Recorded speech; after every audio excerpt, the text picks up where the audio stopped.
Hello friends, this is Anu. Welcome to excellence coaching. तो previous class में हमने क्या डिस्कस किया था, बेंजीन रिंग और उससे रिलेटेड कुछ कंपाउंड्स के बारे में पढ़ा था। एंड आज हम डिस्कस करने वाले हैं जीओसी। ठीक है, अब तक जो था वो आपका एक इंट्रोडक्शन की तरह मान सकते हैं, नॉर्मल सी नेमिंग्स सिखाई थी। ठीक है, अभी तो पूरा अल्केन अल्कीन सब बाकी हैं। ठीक है, वो तो सिर्फ IUPAC था ऑर्गेनिक कंपाउंड्स के बारे में। तो आज से हम स्टार्ट करेंगे रेजोनेंस, मेसोमेरिक, हाइपर कॉन्जुगेशन। इसमें क्वेश्चन किस तरह से आते हैं, आपसे एसिडिक कैरेक्टर पूछा जाता है, आपसे बेसिक स्ट्रेंथ पूछी जाती है, या फिर स्टेबिलिटी ऑर्डर के क्वेश्चन आते हैं। उसके लिए आपको resonance, hyper conjugation, inductive effect, mesomeric effect, ये सारे इफ़ेक्ट्स आने चाहिए, तभी जाके आप स्टेबिलिटी ऑर्डर को फाइंड आउट कर सकते हैं। ठीक है, तो सब कुछ है, बहुत इंपॉर्टेंट है। कार्बोकटायन, कार्बो एनायन, फ्री रेडिकल्स, सब कुछ हम पढ़ेंगे वन बाय वन। तो आज हम डिस्कस करेंगे रेजोनेंस इफ़ेक्ट। रेजोनेंस इफ़ेक्ट से पहले एक प्रॉब्लम थी, मैंने प्रीवियस क्लास में आपको कराए थे सब्स्टिट्यूएंट के बारे में, उनकी नेमिंग्स के बारे में।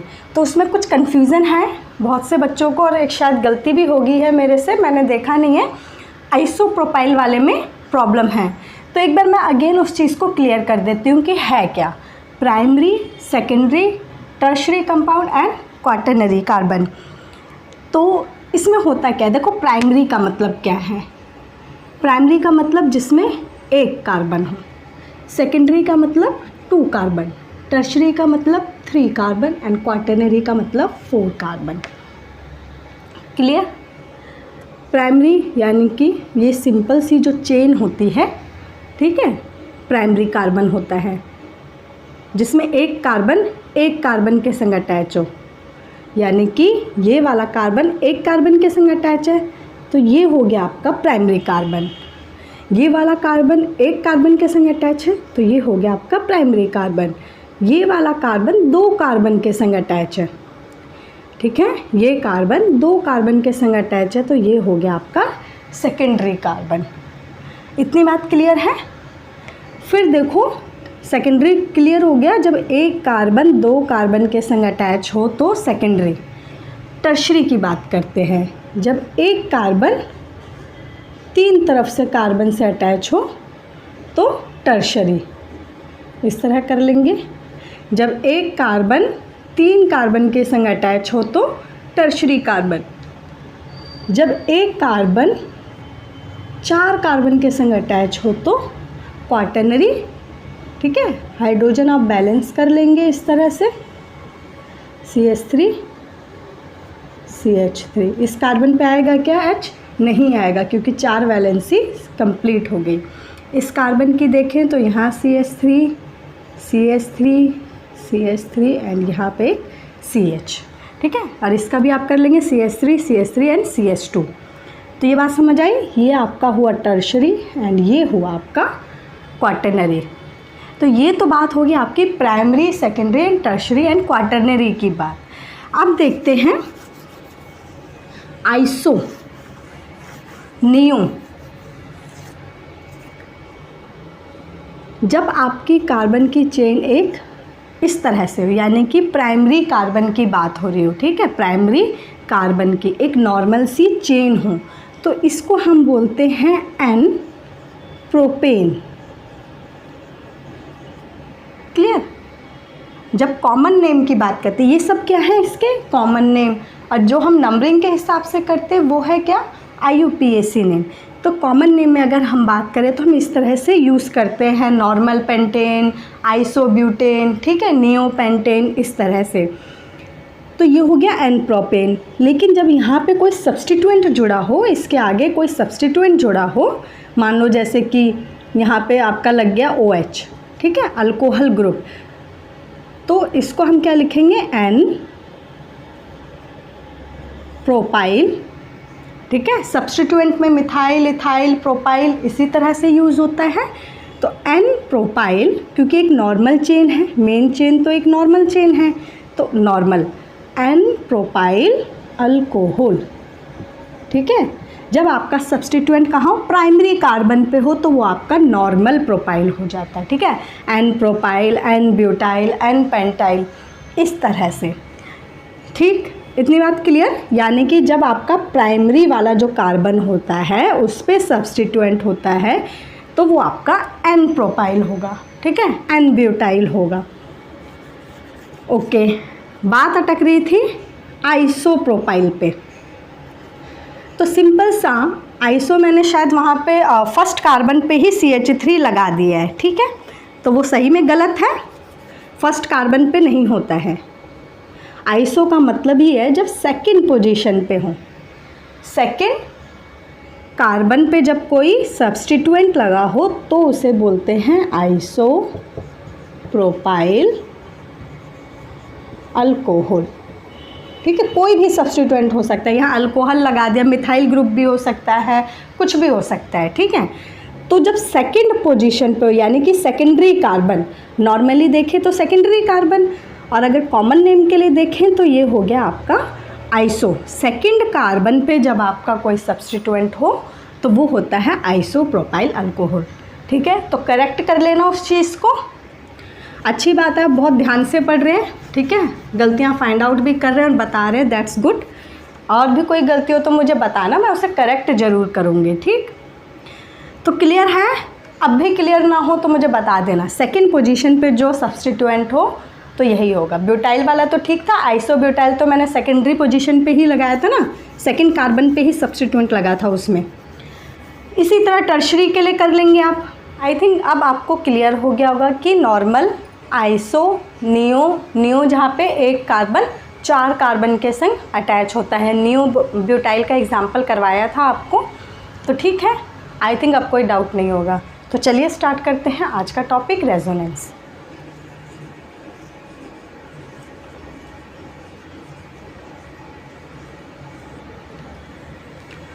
रेजोनेंस इफेक्ट, ठीक है। अब डायरेक्ट ना तो कोई डेफिनेशन आने वाली है रेजोनेंस इफेक्ट की, ठीक है, बस इस कॉन्सेप्ट का यूज़ करके क्वेश्चन पूछे जाएंगे, स्टेबिलिटी ऑर्डर पूछा जाएगा आप लोगों से, ठीक है। क्वेश्चन आए हुए हैं प्रीवियस ईयर में, चाहे देखना एसिडिक ऑर्डर, स्टेबिलिटी ऑर्डर, इस टाइप के क्वेश्चन पूछे गए हैं। तो जब तक आपका resonance, mesomeric, inductive and hyper conjugation, ये 4 इफ़ेक्ट जब कंप्लीट हो जाएंगे तो इस बेस पे अच्छे क्वेश्चन आएंगे, क्योंकि एक जब स्टेबिलिटी ऑर्डर निकालना होता है ना तो ये चारों इफ़ेक्ट आपको देखना पड़ता है, ये चारों ही इफ़ेक्ट आपको चेक करना पड़ता है कि कौन सा इफ़ेक्ट स्ट्रॉन्ग जाएगा, ठीक है। एक सीरीज़ है उसकी भी, और हर एक में कुछ ना कुछ आपको एक ऑर्डर भी मिलेगा, स्टेबिलिटी ऑर्डर, जो कि आपको याद रखना पड़ेगा, ठीक है। ऑर्गेनिक में बहुत कुछ आपको याद रखना पड़ेगा, समझ तो आ जाएगा लेकिन याद रखना पड़ेगा। चलिए, रेजोनेंस इफेक्ट क्या होता है? सबसे पहले तो ये होता है एक डिस्प्लेसमेंट, होता है आपका डिस्प्लेसमेंट या फिर शिफ्टिंग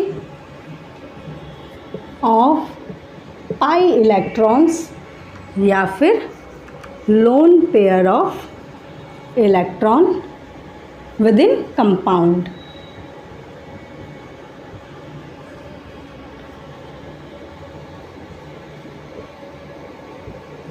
ठीक है, डिस्प्लेसमेंट होता है या फिर शिफ्टिंग होती है किस किस की? पाई इलेक्ट्रॉन की या फिर लोन पेयर्स की। पाई इलेक्ट्रॉन का सबसे अच्छा एग्जांपल आपको दिया था बेंजीन रिंग, उसमें पाई इलेक्ट्रॉन्स होते हैं जिसका डीलोकलाइजेशन होता है, तो रेजोनेंस शो करता है ना। ऑलमोस्ट सभी ने बेंजीन का रेजोनेंस बनाया होगा, रेजोनेंस स्ट्रक्चर्स। और क्या होते हैं? लोन पेयर्स, जो किसी भी कंपाउंड पे इस टाइप से लोन पेयर्स होते हैं उनमें होता है रेजोनेंस। अब देखते हैं रेजोनेंस होता किस किस में है, कैसे पता चलेगा कि इसमें रेजोनेंस होगा। तो सबसे पहले हम देखते हैं जहाँ पे मिले आपको पाई, सिग्मा, पॉजिटिव, ठीक है, ये तीनों चीज़ कंटिन्यूसली मिले, कंटिन्यूसली होना चाहिए, ये नहीं कि गैप हो, ये तीनों चीज़ कंटिन्यूसली, या फिर वैकेंट, पी ऑर्बिटल, वहाँ पे होगा आपका रेजोनेंस। एग्जाम्पल देखते हैं, जैसे कि पाई है CH2 double bond CH, sigma CH2 positive. अब यहाँ देखो, आपका है pi bond sigma positive, pi sigma positive charge, pi sigma positive charge. तो इसमें क्या पॉसिबल है, रेजोनेंस पॉसिबल है। आपको जब भी कोई कंपाउंड दिया जाएगा ना, तो आपको ऐसे ही पहचान करनी है कि इसमें गिवन क्या क्या है। तो ये चीज़ें आपको याद रखनी है कि जहाँ पाई सिग्मा पॉजिटिव है वहाँ पे रेजोनेंस पॉसिबल है। अब क्या है, ये कार्बन पॉजिटिव है तो इसे इलेक्ट्रॉन की ज़रूरत है। यहाँ पे डबल बॉन्ड है तो ये डबल बॉन्ड कहाँ शिफ्ट हो जाएगा, यहाँ पे। ये डबल बॉन्ड यहाँ शिफ्ट हो जाएगा तो इसकी देखते हैं, ये डबल बॉन्ड यहाँ शिफ्ट हो जाएगा तो ये तो सेटिस्फाइड हो जाएगा, लेकिन इस पर पॉजिटिव चार्ज आ जाएगा। CH2 positive, CH double bond CH2। ठीक है, तो ये पॉजिटिव चार्ज कहाँ शिफ्ट हो गया, यहाँ पे। ये डबल बॉन्ड शिफ्ट हुआ यहाँ पे, पॉजिटिव चार्ज शिफ्ट हो गया यहाँ पे। तो रेजोनेंस हुआ ना, रेजोनेंस इसी टाइप से होता है। तो इसमें कितने स्ट्रक्चर बने हैं रेजोनेटिंग, 2 रेजोनेटिंग स्ट्रक्चर। ठीक है, 2 रेजोनेटिंग स्ट्रक्चर। ये सिर्फ समझने के लिए है आपके, ठीक है। जहाँ पे आपको पाई सिग्मा पॉजिटिव दिखे वहाँ पे रेजोनेंस होगा। नेक्स्ट देखते हैं, जहाँ पे पाई सिग्मा और लोन पेयर्स हो वहाँ पे भी क्या होगा, आपका रेजोनेंस होगा। जैसे कि CH2 double bond CH NH2, यहाँ पे हो गया 2 lone pair, pi sigma lone pair, pi sigma lone pair, यानी कि यहाँ पे भी क्या है, रेजोनेंस पॉसिबल है। तो ये लोन पेयर है, ये इसको डोनेट कर सकता है यहाँ पे, और ये यहाँ पे आ जाएगा। तो इसमें कैसा स्ट्रक्चर मिलेगा, CH2। ये जब यहाँ पे आ जाएगा, इसकी वैलेंसी तो सेटिस्फाइड है, लेकिन जब यहाँ पे आ जाएगा तो इस पर क्या आ जाएगा, lone pairs with negative charge, CH, और यहाँ क्या आ जाएगा आपका डबल बॉन्ड। ठीक है, लोन पेयर का शिफ्टिंग हुआ, लोन पेयर का शिफ्टिंग यहाँ हुआ तो यहाँ पे पाई बॉन्ड का शिफ्टिंग हो गया। तो इस टाइप का स्ट्रक्चर आपको मिलेगा। तो रेजोनेंस हुआ यहाँ पे, रेजोनेंस पॉसिबल है, क्लियर। तो इस तरह से आप रेजोनेंस दिखा सकते हैं। और यहाँ आ जाएगा पॉजिटिव चार्ज, इसने अपने लोन पे डोनेट कर दिए, ठीक है, शिफ्ट कर दिए। इसी तरह से बहुत सारे एग्जाम्पल हैं, आप देखो, पाई सिग्मा पॉजिटिव में हो गया, सिग्मा में हो गया, पाई सिग्मा, पाई जहाँ पे दिखाई दे आपको वहाँ रेजोनेंस होगा, and pi sigma free radicals,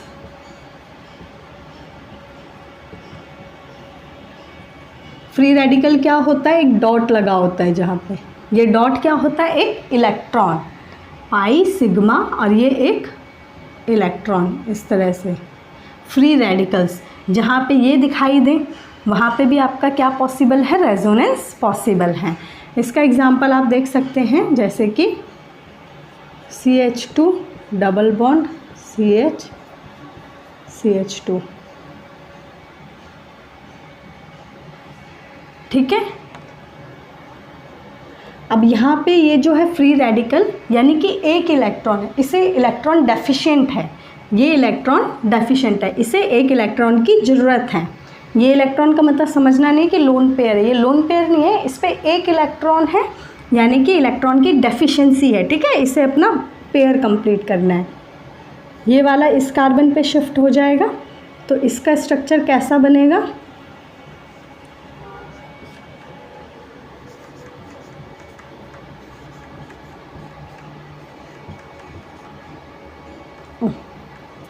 ठीक है, ये कार्बन इस कार्बन पे शिफ्ट हो जाएगा पाई बॉन्ड, तो यहाँ डबल बॉन्ड आ जाएगा, यहाँ पे डबल बॉन्ड। अब ये वैलेंसी पूरी सेटिस्फाई होगी, ठीक है, इस पर फ्री रेडिकल नहीं आएगा। तो इस तरह से आप देख सकते हैं कि रेजोनेंस कहाँ कहाँ पॉसिबल है। पाई सिग्मा लोन पेयर दिख जाए तो रेजोनेंस होगा, पाई सिग्मा पाई दिख जाए तो रेजोनेंस होगा, पाई सिग्मा फ्री रेडिकल दिखे तो आपका रेजोनेंस पॉसिबल है। Pi sigma vacant d orbital है, वैकेंट p ऑर्बिटल है, या फिर पॉजिटिव चार्ज है तो आपका रेजोनेंस पॉसिबल है।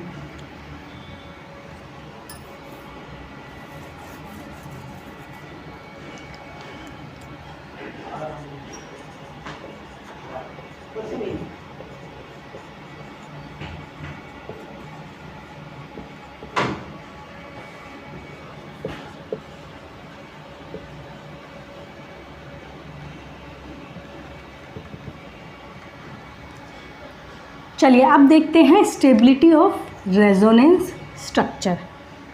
स्टेबिलिटी के इसके कुछ रूल हैं, 3 रूल यहाँ पे निकल के आएंगे, उनको नोट डाउन करेंगे, ठीक है, ताकि आप किसी भी स्ट्रक्चर की स्टेबिलिटी को देख सकें थ्रू दी रेजोनेंस।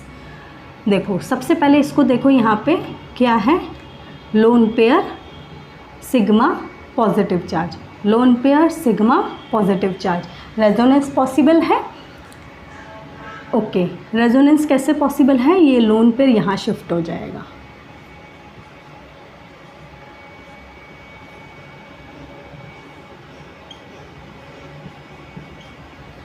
ये लोन पेयर यहाँ शिफ्ट होगा तो यहाँ क्या आ जाएगा, डबल बॉन्ड, और यहाँ आ जाएगा पॉजिटिव चार्ज, ठीक है। लोन पेयर यहाँ शिफ्ट हो गया, यहाँ आ गया पॉजिटिव चार्ज और यहाँ आ गया डबल बॉन्ड। अब मैं इसमें बात करूँ स्ट्रक्चर 1 और स्ट्रक्चर 2 की, इसमें से कौन सा स्ट्रक्चर ज़्यादा स्टेबल है, कौन सा स्ट्रक्चर ज़्यादा स्टेबल है, तो इसमें आपको देखना है नंबर ऑफ बॉन्ड्स। जिसमें ज़्यादा नंबर ऑफ बॉन्ड्स हैं,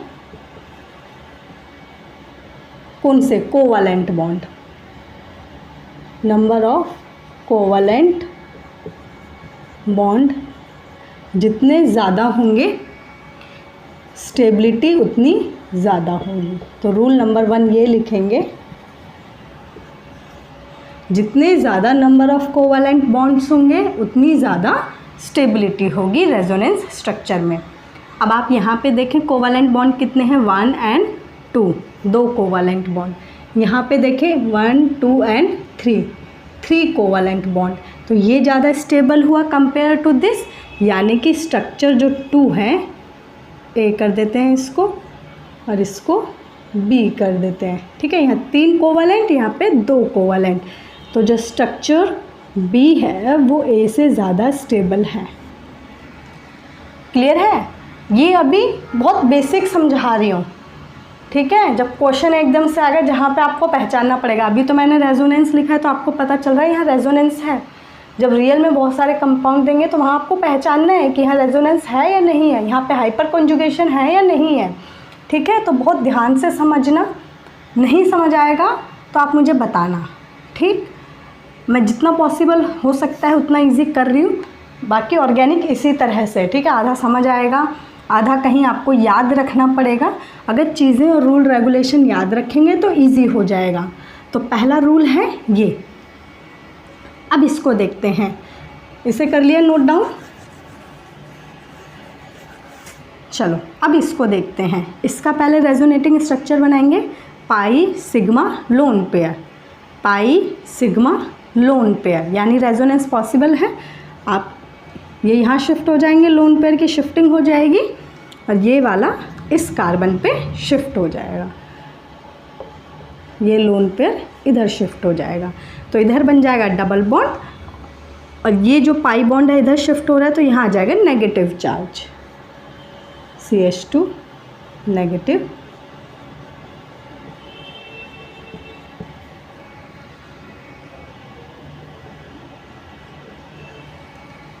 यहाँ पे आ जाएगा पॉजिटिव चार्ज, इसने शिफ्ट किया है, क्लियर है। और यहाँ नेगेटिव चार्ज, यहाँ पॉजिटिव चार्ज, यहाँ डबल बॉन्ड, रेजोनेंस हो गया। अब इन दोनों में से बात की जाए, ए और बी में से कौन सा स्ट्रक्चर स्टेबल है, तो कौन सा स्टेबल होगा, यहाँ पे लिखेंगे रूल नंबर 2।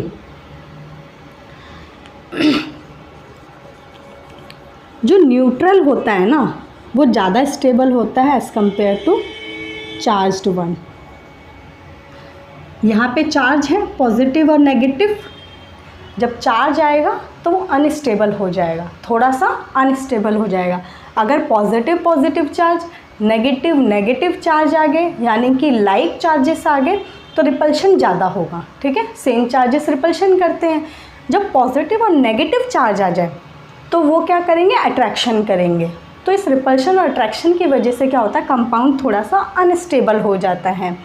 लेकिन जो चार्ज है वो तो स्टेबल है ना, सॉरी, जो न्यूट्रल है, न्यूट्रल जो कंपाउंड होगा वो स्टेबल होगा, ठीक है। यहाँ पे कोई रिपल्शन या अट्रैक्शन नहीं है, तो जो न्यूट्रल वाला होगा वो चार्ज के कंपेयर ज़्यादा स्टेबल होगा, यानी कि ए जो है वो ज़्यादा स्टेबल होगा compare to be.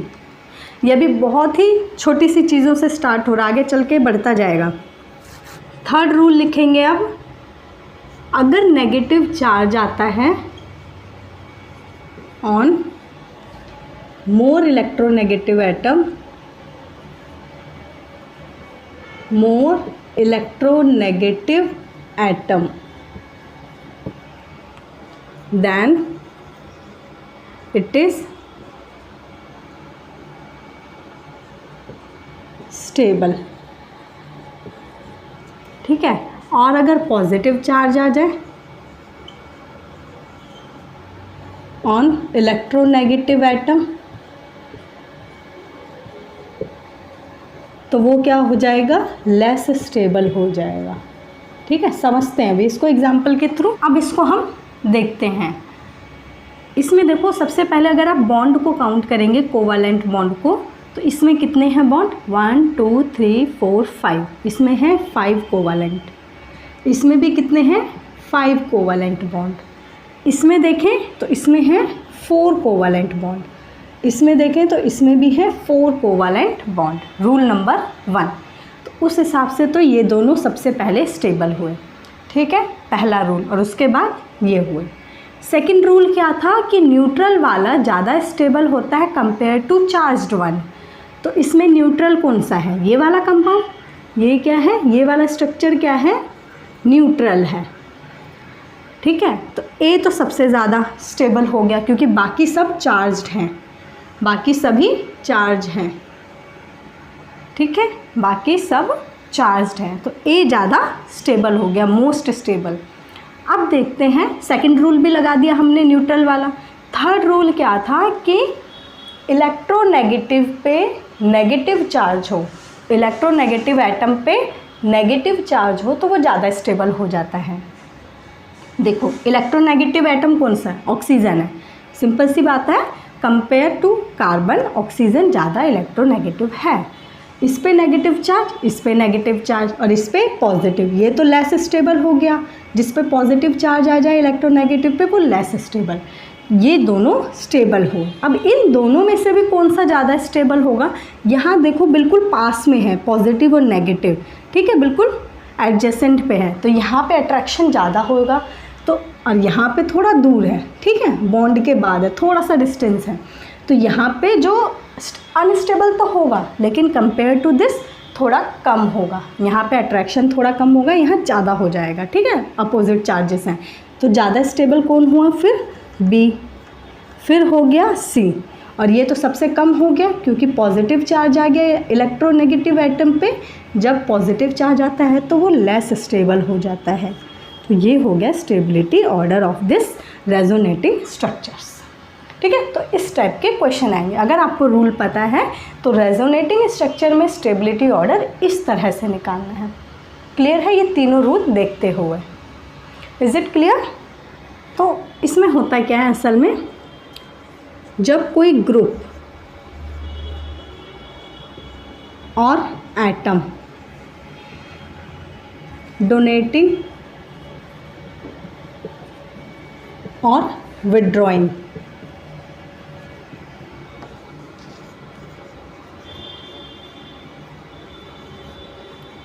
Electron through resonance accept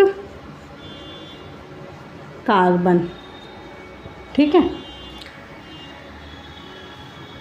कोई भी अगर ग्रुप और एटम किस जो कि डोनेटिंग होगा या फिर विड्रॉइंग होगा। डोनेटिंग क्या होगा, जो इलेक्ट्रॉन को डोनेट करता है, और विड्रॉइंग के कौन से होंगे, जो इलेक्ट्रॉन को गेन करते हैं, ठीक है। रेजोनेंस के थ्रू वो होते हैं आपके मेसोमेरिक इफ़ेक्ट को शो करते हैं।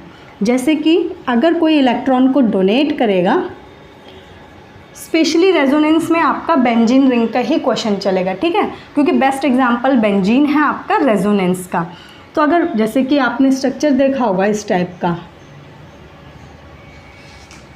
ठीक है, बेंजीन रिंग, इसके संग नाइट्रो ग्रुप बहुत कॉमन एग्जांपल है नाइट्रो। तो ये वाला जो नाइट्रो ग्रुप होता है ये इलेक्ट्रॉन विड्रॉइंग ग्रुप होता है, ठीक है। अभी मैं आपको एक सीरीज़ लिखवाऊंगी कि कौन सा डोनेटिंग है, कौन सा विड्रॉइंग है, ठीक है। तो इस टाइप का होता है। तो जो इलेक्ट्रॉन डोनेट करता है वो दिखाता है पॉजिटिव एम इफेक्ट, ठीक है, याद रखने सब कुछ।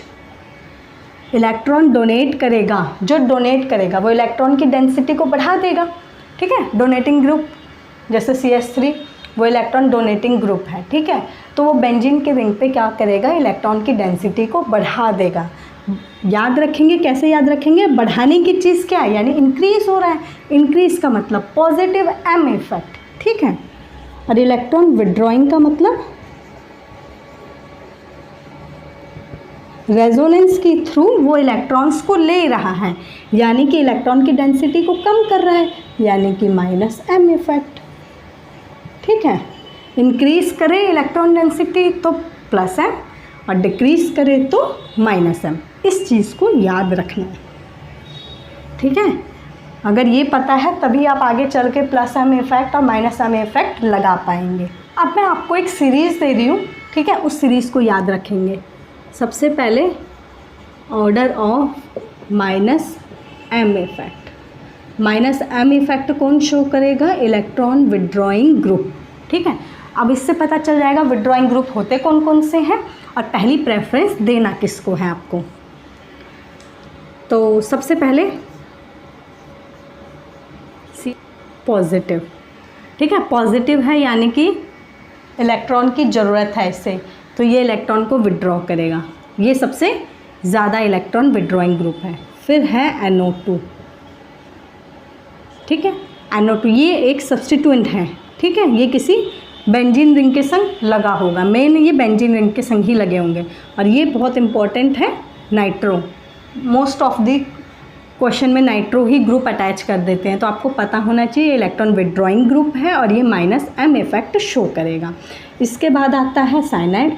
साइनाइड भी बहुत कॉमनली पूछ लिया जाता है आपसे, पेपर में नाइट्रो से पूछा गया है, ये भी विड्रॉइंग है, माइनस एम इफेक्ट। देन आपका आता है अल्डिहाइड, ठीक है, ये सभी सब्स्टिट्यूएंट से लगे होंगे, अल्डिहाइड।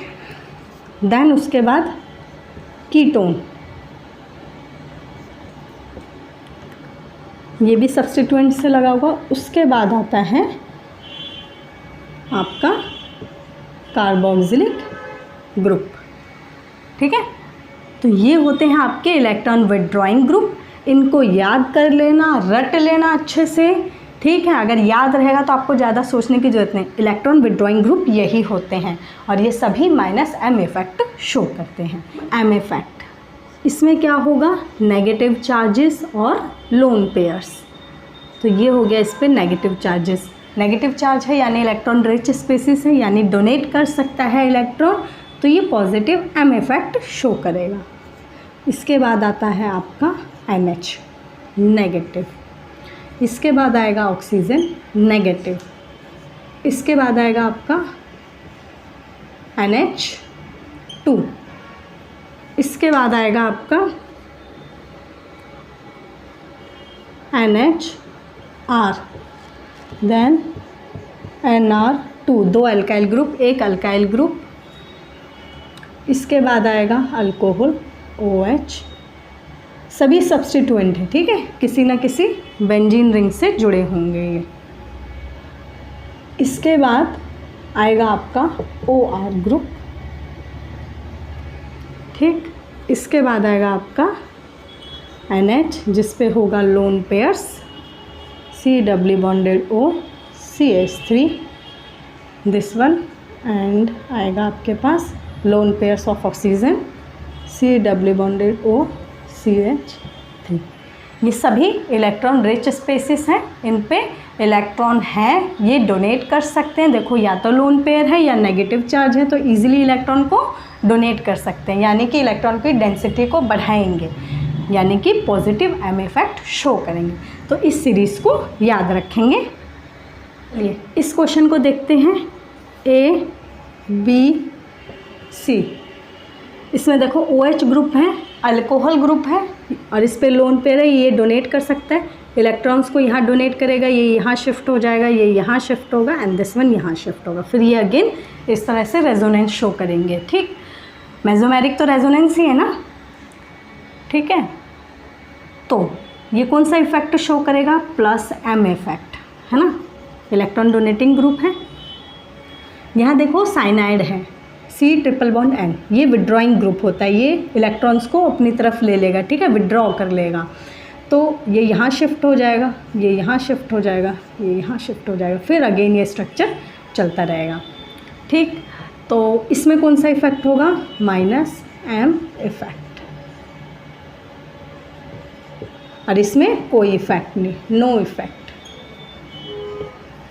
तो माइनस एम के कंपेयर करें तो प्लस इफेक्ट ज़्यादा डोमिनेट करता है, ठीक है, इस चीज़ को नोट डाउन कर लेंगे। Plus M effect minus M से ज़्यादा डोमिनेट करता है, ज़्यादा स्टेबल होता है, ठीक है, प्लस एम ज़्यादा स्टेबल होता है। तो ए वाला कंपाउंड ज़्यादा स्टेबल, इलेक्ट्रॉन डेंसिटी बताना है आपको। डिक्रीजिंग